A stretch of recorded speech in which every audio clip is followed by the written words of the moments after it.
Pak Dimas, seorang kolektor batu permata yang terampil, telah menghabiskan bertahun-tahun mencari batu-batu langka dengan keindahan dan nilai yang luar biasa. Ia dikenal sebagai seseorang yang sangat teliti dalam memilih koleksinya, selalu mencari keaslian dan keunikan dalam setiap batu yang ia temui. Suatu hari, ketika sedang berkeliling di sebuah pasar tradisional, Pak Dimas mendengar kabar tentang sebuah batu permata yang sangat langka. Batu tersebut dijual oleh seorang pria tua yang tampak misterius. Penjual itu dengan penuh percaya diri menyebutkan bahwa batu permata itu memiliki sejarah mistis yang panjang. Ia mengatakan bahwa batu ini telah dimiliki oleh berbagai kerajaan kuno dan memiliki kekuatan gaib yang bisa mempengaruhi nasib siapapun yang memilikinya. Bahkan menurut penjual ini, beberapa orang yang telah memiliki batu ini mengalami kejadian-kejadian aneh yang tak bisa dijelaskan. Namun Pak Dimas bukanlah orang yang mudah terpengaruh oleh cerita-cerita seperti itu. Ia lebih memilih untuk menilai batu berdasarkan kualitas fisiknya dan sejarahnya yang jelas. Meskipun penjualnya berusaha meyakinkannya dengan cerita-cerita mistis, Pak Dimas tetap tenang. Ia melihat batu permata tersebut dengan seksama. Keindahan warna dan kejernihannya begitu memukau. Setiap sisi batu terlihat sempurna dan bentuknya begitu unik. Baginya inilah nilai sejati dari sebuah batu permata. Terlepas dari cerita-cerita itu, saya hanya melihat batu ini sebagai permata langka dengan kualitas yang luar biasa, pikir Pak Dimas.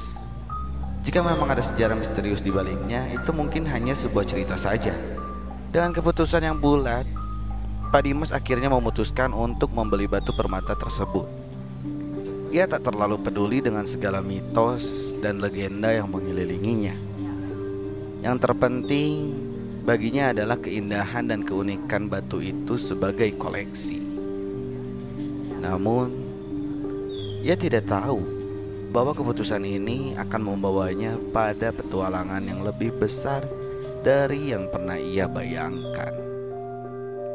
Seiring waktu, setelah Pak Dimas membawa batu permata langka itu ke rumahnya, ia mulai merasakan ada yang tidak beres. Awalnya perasaan itu datang begitu samar. Kadang-kadang ia merasa seolah ada pasang surut, udara dingin yang menyentuh kulitnya tanpa sebab yang jelas, atau seperti ada bayangan bergerak di sudut matanya saat ia sedang duduk sendirian di ruang tamu. Namun setiap kali ia mencoba menengok, tak ada apa-apa yang bisa ia temukan. Pikiran itu ia buang begitu saja, menganggapnya hanya sebagai efek kelelahan atau terlalu fokus pada koleksi batu permatanya. Namun semakin lama, perasaan itu semakin kuat. Suatu malam, saat Pak Dimas sedang bersantai di ruang kerja, ia merasa ada sesuatu yang mengawasinya dengan tajam. Rasa itu begitu intens, seolah ada mata yang terlihat mengikuti setiap gerakannya. Ia menoleh ke sekitar, namun hanya menemukan sepi yang hening. Batu permata yang diletakkannya di atas meja di sebelahnya berkilau dengan warna yang lebih hidup, seakan menyinari ruangan dengan cahaya yang tak biasa. Pak Dimas mulai merasa cemas, tetapi ia mencoba untuk tetap tenang, berpikir bahwa ini hanya imajinasinya saja. Keanehan semakin terasa saat putrinya Sarah mulai menunjukkan perubahan perilaku yang tak wajar. Sarah yang biasanya ceria dan penuh energi mulai tampak lebih pendiam dan sering melamun.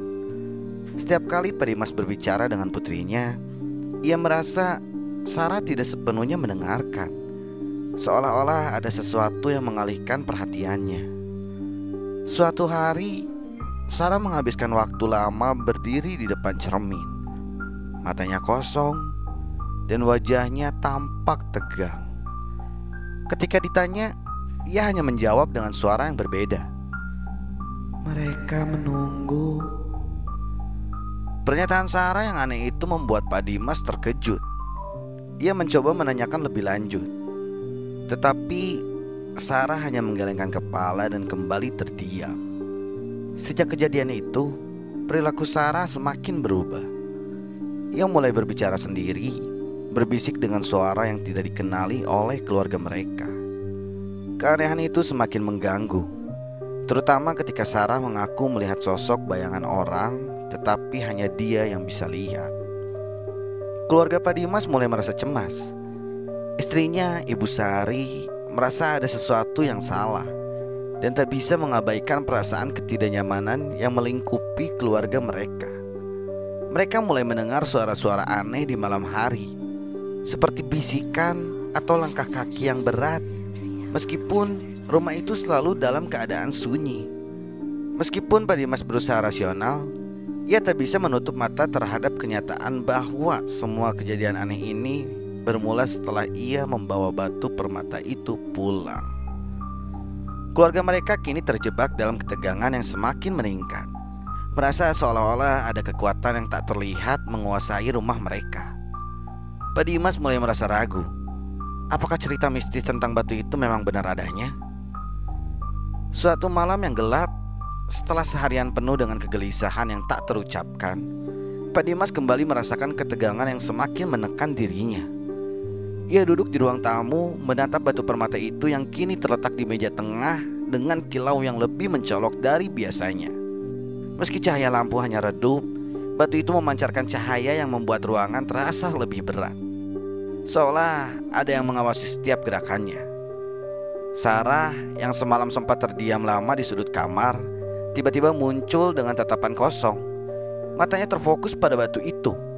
Tanpa sepatah kata pun, ia duduk di sebelahnya menatap batu permata itu dalam keheningan yang mencekam. Pak Dimas merasa keringat dingin mengalir di pelipisnya, dan tanpa sadar ia mulai merasakan kehadiran sesuatu yang tak tampak, seolah ada yang menghimpit dadanya. Tiba-tiba Sarah berdiri dan berjalan perlahan menuju batu itu. Tubuhnya gemetar dan suara bisikan mulai terdengar dari mulutnya. Suara yang bukan milik putrinya. Keheranan dan ketakutan mulai merasuki Pak Dimas saat ia melihat Sarah mulai berbicara dalam bahasa yang asing, sebuah bahasa yang tak pernah ia dengar sebelumnya. Suaranya terdengar berat dan serak, seperti seseorang yang berbicara dalam mimpi yang sangat gelap. Kata-kata itu meluncur begitu cepat dalam irama yang tidak manusiawi. "Kecesati karanam naifa atas sati." Suara Sarah terdengar seperti seruan dari tempat yang jauh, tidak seperti anaknya yang biasanya. Pak Dimas terkejut, hampir tidak percaya dengan apa yang sedang terjadi. Tubuh Sarah bergerak dengan gerakan yang tidak normal, seperti bukan dirinya yang mengendalikan tubuh itu. Kakinya melangkah dengan kaku, matanya tetap terfokus pada batu permata yang kini tampak menyala lebih terang. Sebuah rasa takut yang mendalam menyelimuti Pak Dimas. Ia tahu tanpa ragu lagi bahwa batu itu bukanlah sekedar benda biasa. Ada sesuatu yang jauh lebih jahat dan kuat di dalamnya.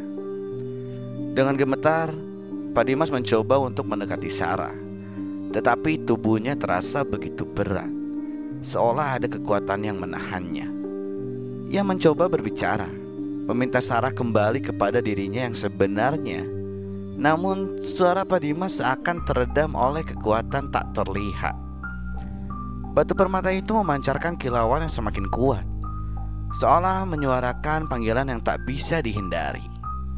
Ketika Pak Dimas akhirnya berhasil menggenggam tangan Sarah, yang perlahan mulai kembali normal, sosoknya tampak kembali ke diri aslinya. Tetapi matanya masih tampak kosong. Sarah terjatuh, tubuhnya lemas, dan suara aneh yang keluar dari mulutnya akhirnya berhenti. Pak Dimas mengguncang-guncang tubuh putrinya, terkejut dan ketakutan. "Sarah! Sarah!" Pak Dimas berteriak, tetapi tak ada jawaban. Perlahan-lahan Sarah membuka matanya, tetapi kali ini ekspresinya berubah. Ia tampak sangat bingung dan ketakutan, tidak ingat apa yang baru saja terjadi. "Papa, apa yang terjadi?" Sarah bertanya dengan suara lemah, namun tatapan matanya tak lagi sama seperti sebelumnya. Ia terlihat sangat ketakutan.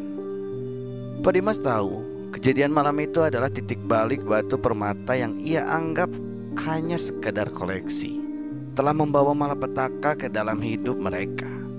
Kejadian ini semakin memperjelas bahwa ada sesuatu yang salah dengan batu itu, sesuatu yang kuat dan tidak bisa dijelaskan dengan logika.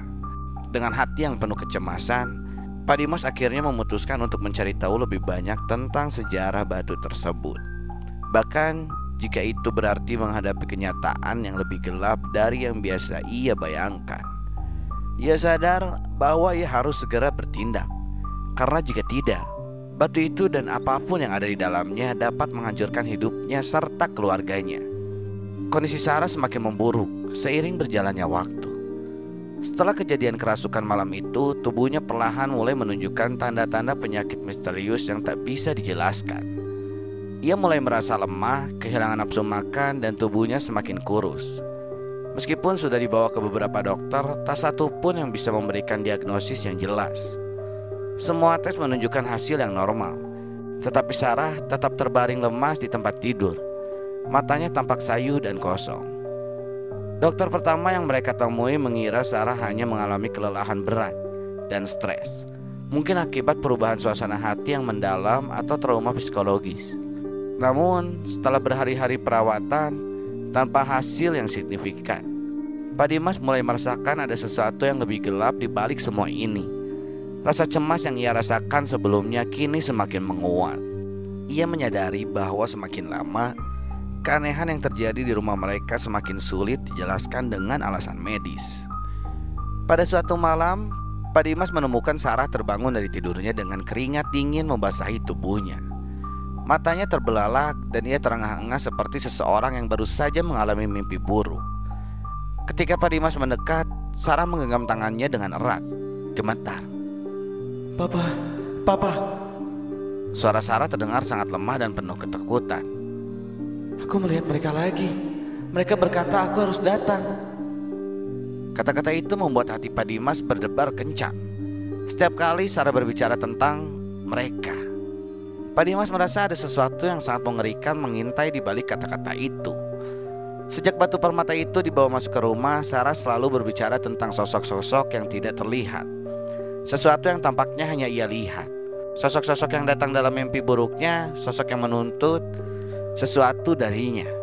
Keanehan ini semakin terasa nyata ketika Sarah mulai menderita sakit yang semakin parah. Tubuhnya semakin lemah, kulitnya terlihat pucat, dan matanya yang dulu cerah kini tampak seperti kekosongan yang tak bisa diisi. Bahkan ketika mereka membawa Sarah ke rumah sakit dan melakukan pemeriksaan lagi, para dokter hanya bisa menggelengkan kepala, tidak menemukan penyebab pasti penyakitnya. Pak Dimas merasa terperangkap dalam kebingungannya. Batu permata itu yang dulu ia beli dengan harapan untuk menambah koleksinya sekarang tampak menjadi sumber malapetaka. Sebuah rasa takut yang dalam menyelimuti hatinya, karena semakin lama ia semakin yakin bahwa batu itu memiliki pengaruh buruk yang nyata terhadap putrinya. Malam itu, saat Pak Dimas duduk sendiri di ruang tamu, batu permata itu lagi-lagi memancarkan cahaya yang lebih kuat dari sebelumnya. Kilauan tajamnya seakan mengundang perhatian dan Pak Dimas tidak bisa lagi menahan rasa takut yang menguasainya. Ia merasa bahwa batu itu adalah pusat dari semua keanehan ini, sesuatu yang tidak hanya mempengaruhi Sarah tetapi juga membawa energi negatif yang menular ke seluruh rumah mereka. Dengan perasaan cemas yang mencekam, Pak Dimas akhirnya memutuskan untuk mencari tahu lebih dalam tentang asal-usul batu tersebut. Ia mulai mencari literatur tentang batu permata yang memiliki sejarah mistis, berusaha untuk menemukan informasi yang bisa menjelaskan mengapa benda itu begitu kuat dan berbahaya. Setiap langkah yang ia ambil, semakin ia merasa bahwa ada sesuatu yang tak bisa ditanggulangi dengan cara biasa. Pak Dimas merasa putus asa. Apa yang harus ia lakukan untuk menyelamatkan keluarganya? Batu itu yang dulu tampak indah dan berharga, kini menjadi musuh yang harus dihentikan. Ia tahu bahwa tidak ada waktu yang tersisa lagi. Semakin lama batu itu berada di dekat mereka, semakin kuat pula pengaruh jahatnya terhadap Sarah dan keluarganya. Jika ia tidak bertindak cepat, ia takut batu itu akan menghancurkan mereka semuanya. Pak Dimas merasa terpojok.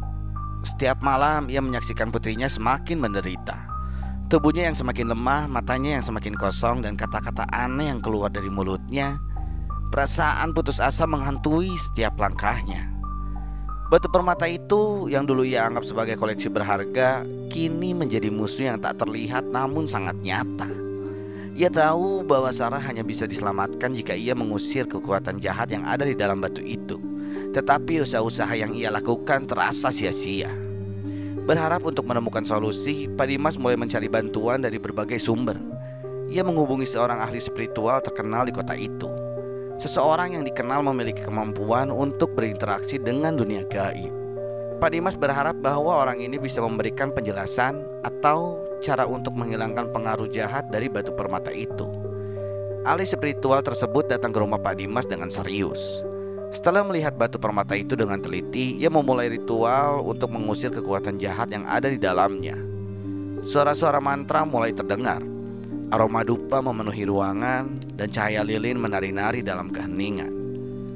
Semua anggota keluarga termasuk Sarah yang terbaring lemah berkumpul di sekitar altar yang dibuat oleh ahli spiritual itu. Semua berharap ritual ini dapat mengusir kehadiran tak terlihat yang menguasai mereka. Namun saat ritual hampir selesai, sesuatu yang tak terduga terjadi. Batu permata itu berkilau semakin terang dan tiba-tiba ruangan menjadi dingin. Sebuah suara yang dalam dan bergema terdengar seperti bisikan yang datang dari jauh. "Kalian tak bisa mengusir kami."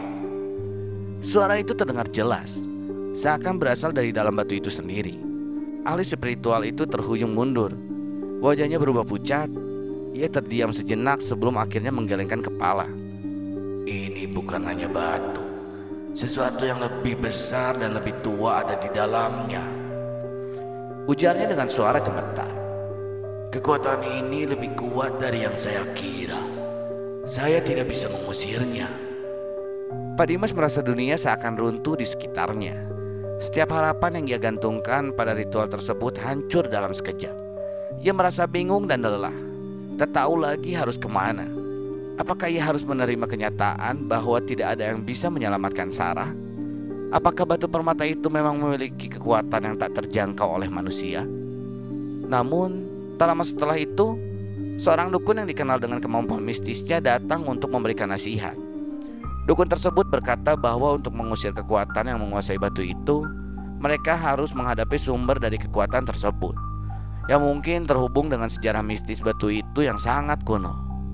Batu permata itu menurut dukun mungkin memiliki roh penjaga atau entitas gaib yang telah terikat pada batu itu selama berabad-abad.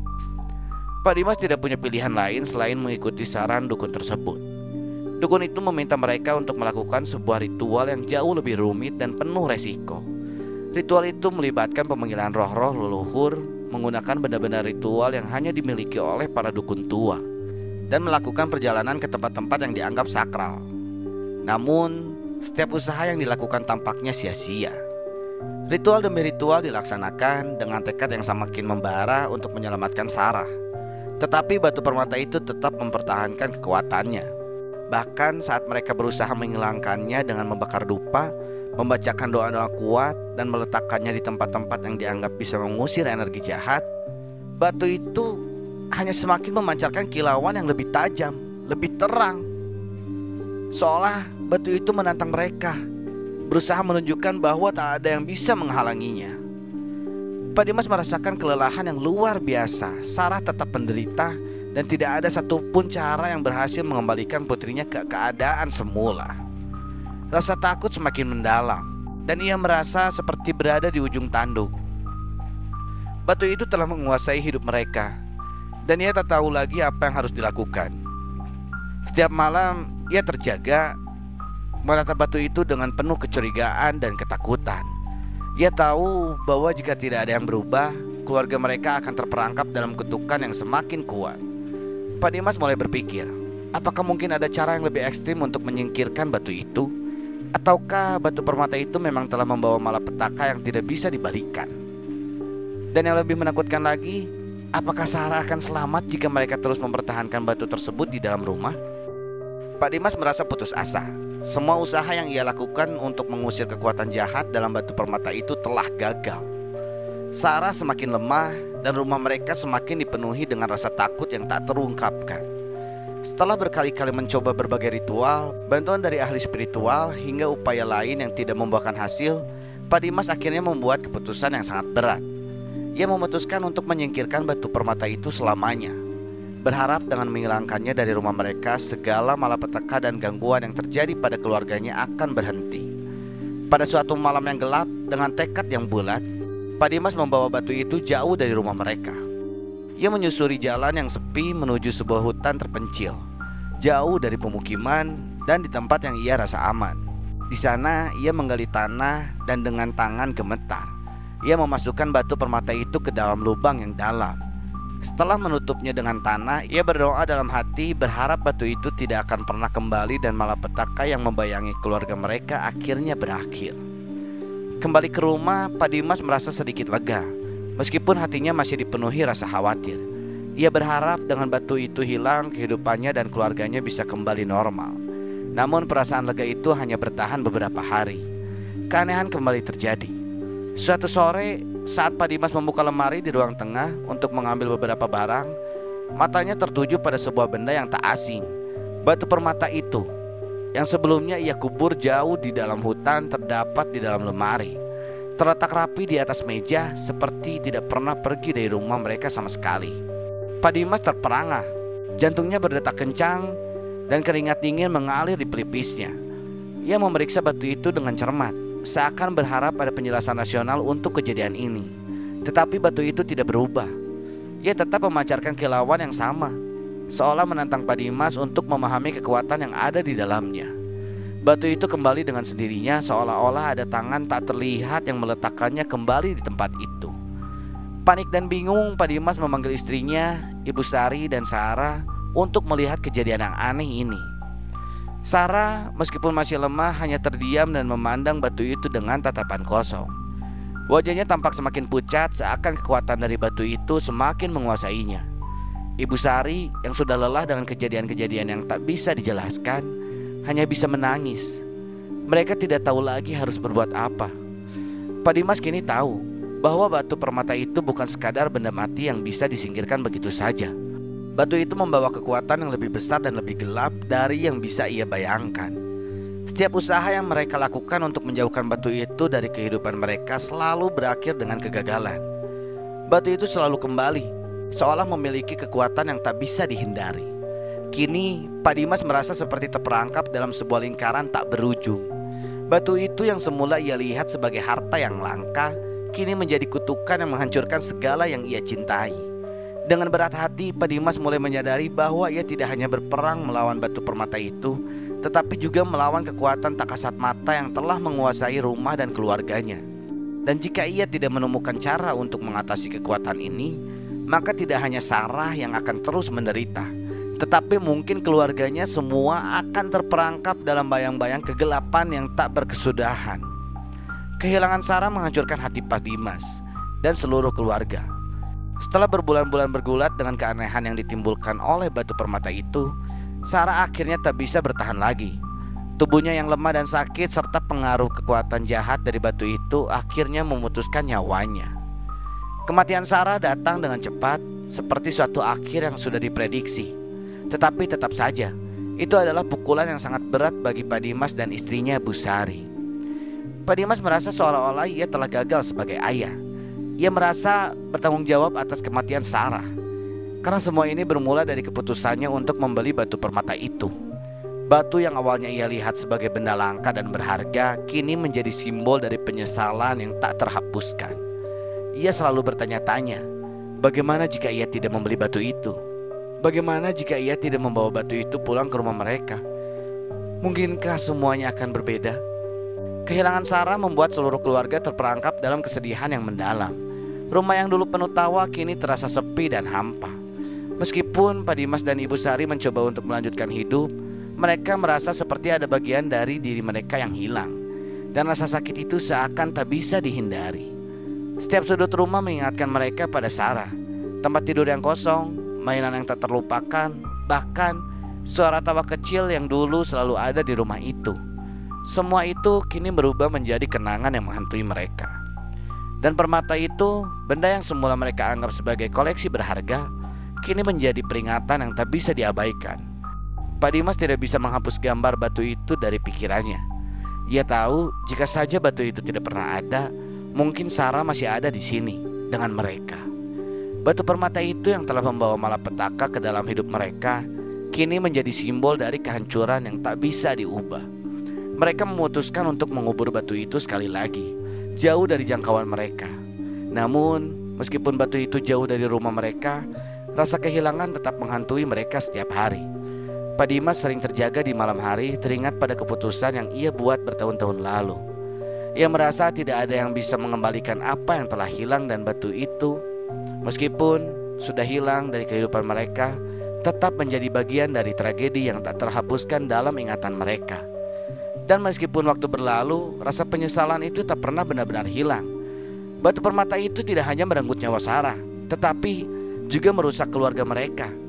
Pak Dimas dan Ibu Sari merasa bahwa mereka tidak akan pernah bisa benar-benar melupakan tragedi yang ditinggalkan oleh benda yang dulu mereka anggap sebagai sesuatu yang berharga. Akhirnya, mereka hanya bisa berusaha untuk menerima kenyataan, meskipun tidak ada yang bisa mengembalikan keluarga mereka ke keadaan yang semula. Begitulah secerca misteri kali ini. Apabila kalian penasaran dengan cerita lainnya, ikuti terus perjalanan Bumantara.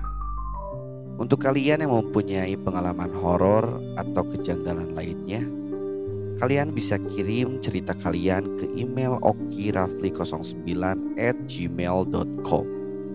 Nanti saya akan bacakan di episode berikutnya. Terima kasih telah mendengarkan. Di balik cahaya selalu ada misteri. Sampai jumpa di secercah misteri berikut.